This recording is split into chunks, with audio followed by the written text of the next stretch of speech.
j'ai eu connaissance de l'existence d'une modalité de création de groupe par la méthode de Belbin. En gros, j'étais revenu du privé où j'avais travaillé justement dans un groupe constitué où de toute évidence, on m'avait mis en parallèle avec quelqu'un qui n'avait pas du tout mon profil. Donc j'avais un peu cette sensibilité au retour du privé où le travail en équipe se fait avec des gens qui ne vous ressemblent pas. Et en fait, j'avais repris la spécialité de formulation de fin de cycle d'ingénieur, donc de niveau master. Et je faisais des groupes comme ça, en laissant les étudiants monter les groupes. Et j'avais souvent des problèmes de groupes qui s'effondrent. Voilà. Et un jour, je rencontre une dame que je fais venir pour faire un peu de travail sur la dynamique de groupe, etc. Une dame qui est ressources humaines, qui avait été responsable des ressources humaines. Et elle me dit, bah, Philippe, pourquoi tu n'utilises pas la méthode de Belbin? Et là, je lui dis, bah, je ne connais pas. Et donc, elle me fait découvrir la méthode de Belbin. Et elle m'offre un Excel qu'elle s'est fabriqué elle-même pour questionner les étudiants. Et donc, à partir du moment où j'utilise Belbin, bah, effectivement, j'ai beaucoup moins de problèmes de groupes qui collapsent de l'intérieur ou des guerres intestines qui finissent par être insupportables. Euh, et puis, bah, je travaille comme ça avec Belbin maintenant depuis 8 ans. Et donc, j'ai l'idée de contacter Belbin France et bien m'en a pris parce qu'effectivement, le niveau au-dessus de ce qu'on faisait, c'est du petit bricolage maison qui permettait de constituer plus ou moins bien quand même des équipes. Là, on avait quelque chose de beaucoup mieux, c'est-à-dire qu'on avait des retours de profils sophistiqués, on avait un profil de l'équipe qu'on ne savait pas faire, nous, un métier qu'on ne sait pas du tout faire. Les profils individuels étaient bien mieux, bien plus riches que ce que nous, on pouvait donner aux étudiants, et surtout le profil d'équipe. Et ça a professionnalisé complètement auprès des étudiants la constitution d'une équipe et de leur faire comprendre que l'équipe, elle ne se constitue pas en amis, elle se constitue parce qu'on a des besoins de compétences complémentaires, d'intérêt au travail, d'orientation de la manière de travailler complémentaire. Il faut reconnaître que depuis, on a des équipes qui sont vraiment très, très. Donc, à partir du moment où on a fait on a utilisé Belbin de manière vraiment très professionnelle, on avait des idées quand même. On voyait qu'effectivement, avec notre petit bricolage, on avait quand même des profils qui étaient très portés sur l'action, avec des gens qui étaient très organisateurs ou très propulseurs. Mais déjà, on avait des parties plutôt sensibilité humaine, conduite des hommes, etc., qui étaient un peu plus faibles, mais surtout la partie réflexion. Et dans la partie réflexion, ce qui était vraiment qui sautait au visage, c'était l'absence de créatifs, l'absence de gens qu'on appelle des plantes en anglais, des gens qui conçoivent, qui imaginent des choses. Et en travaillant avec Belbin France, alors c'est devenu encore plus apparent parce que on faisait sortir que les premières, deuxième qualités, alors que là, avec Belbin France, on a vraiment un profil complet.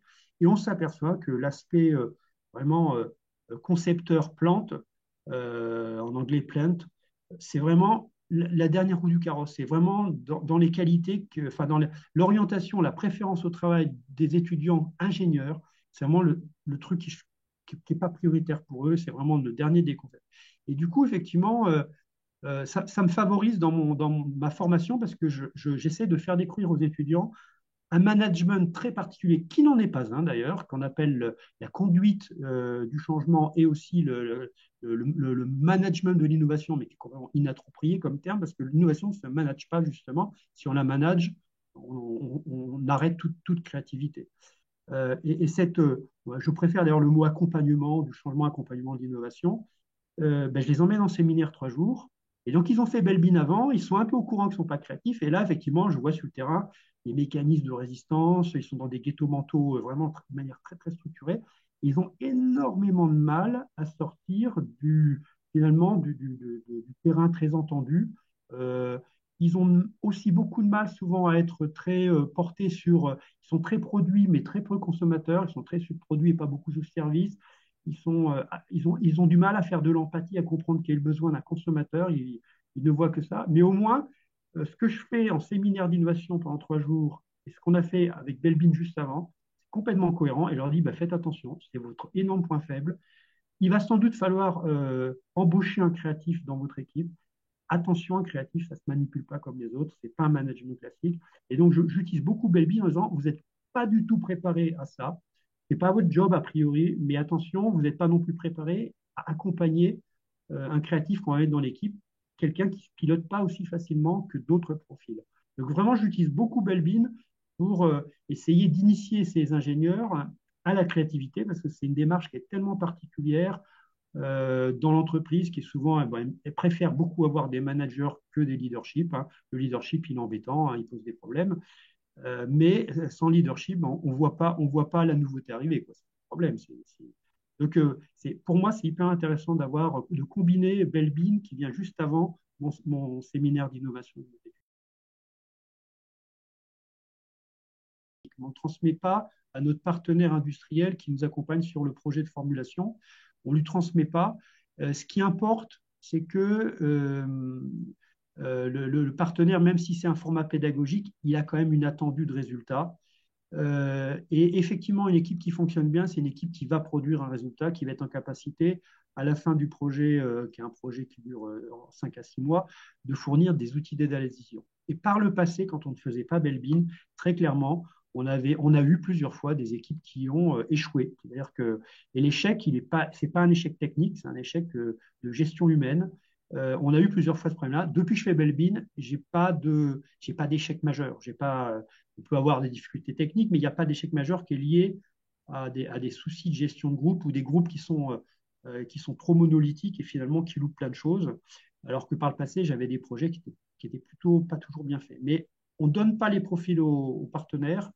Je les donne en tant que gestionnaire de la formation, je les donne aux encadrants académiques qui, eux, du coup, sont un peu prévenus des points forts et des points faibles de leur équipe. Ça permet à l'encadrant académique du projet d'avoir des points de vigilance et de dire, ah, attention, ce groupe-là, il est quand même très, très faible sur la partie relationnelle, humaine, etc. Ce n'est pas le point fort. Il faut que je fasse attention à ça. Ou, effectivement, on a des gens qui ne sont pas énormément portés sur la réflexion et très, très sur l'action.